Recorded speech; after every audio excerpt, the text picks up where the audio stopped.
Dear friends, today I am going to speak about an interesting paper, and this paper was published by Economic and Political Weekly in 1982, and its title is Autonomy and Organization, Harijan and Adivasi Protests Movements by Stephen Henningham. Before delving into detail, there is need to speak about this terminology, Harijan and Adivasi.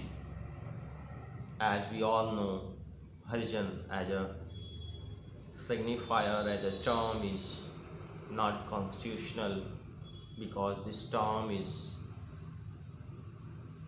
patronizing in the nature, and Dalit communities questioned it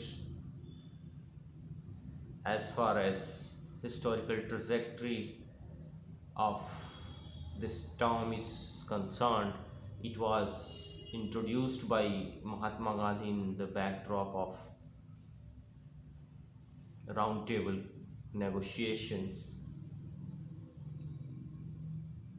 and this paper shows that how this term was widely accepted in 80s and 70s in Bihar. In fact, I also found it in various reports, various findings of Sinha Institute, which was conducted by, in fact, commissioned by the government of Bihar, where these reports referred to various Dalit communities as a Harijans, and we all know that the Dalit communities in Bihar were attached with Congress for a long time, and Jagjivan Ram was also from Bihar.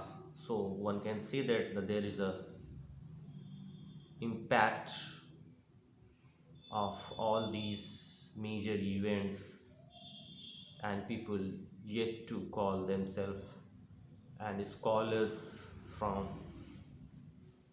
1980s and 1970s refer them as Harijans. Anyway, this term is outdated. Various Dalit communities question this term. Another important thing is why this paper. Recently, I was reading a book. Its title is Swarg Pe Dhawa. This book is published by Vani Prakashan and authored by Prashant, Kumar, Chaudhary and Srikant. This is a very important book, as many of scholars and journalists recommended this book, because this book is articulating the Dalit movement in Bihar. And in this backdrop, I realized that there is a need to read this book. I was reading this book, and I found that the authors utilized the work of Stephen without referring a proper citation. However, they mentioned his name in the opening paragraph, but this paper needs proper citation. They need to give credit to Stephen, and these two authors wrote this book in the form of translation while changing paragraphs and all. Anyway, this paper is very important to understand the movement and agitations of disempowered communities like Musahar community and Santhal community. These two communities are from different social categories. One is scheduled caste and second one is scheduled tribe. As far as my work is concerned, I am focusing on Musahar community, but in my fieldwork area, Santhal are also residing there, and I came to know about this community during the fieldwork, and they settled in Purnia in somewhere in 18th and 19th century. And this book is also providing some detail on the way in which these disempowered communities settled in rural areas. In fact, they contributed in the making of villages, as economy of Bihar was largely agricultural, and landlords and ruling apparatus needed the laboring communities. They brought these communities from different parts of the state. Even today you can find the imprint of their migration in their stories, their narratives, and the way they speak.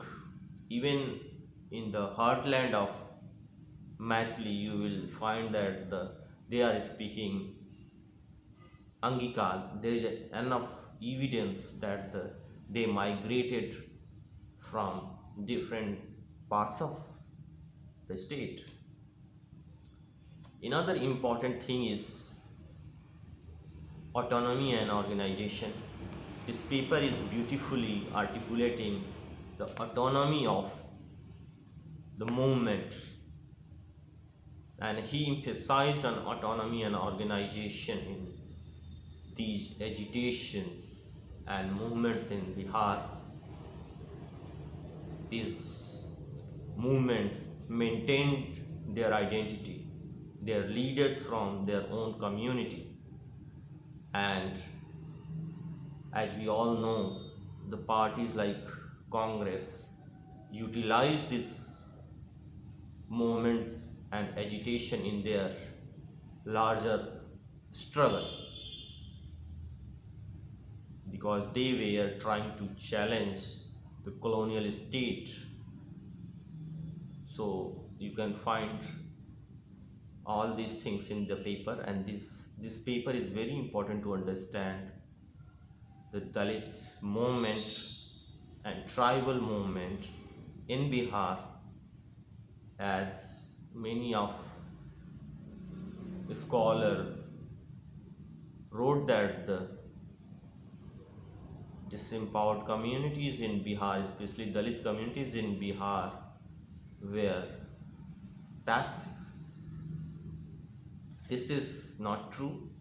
This paper is challenging such kind of notions, and this paper is also very important for Musahar community, because Musahar community is considered as the most backward and unorganized community, because there is a sheer lack of historical data on their agencies, their caste networks. Even in the census report, you can find the references of the South community, the way in which they organized the community. But you are not going to find anything about organization and autonomy of this community. This paper is challenging and producing a refreshing idea, the idea of autonomy in agitations. And I recommend this book, in fact I recommend this paper, to understand the various aspects of Dalit and tribal movements in Bihar, people who are doing research on all these aspects, they should read this paper. Thank you so much.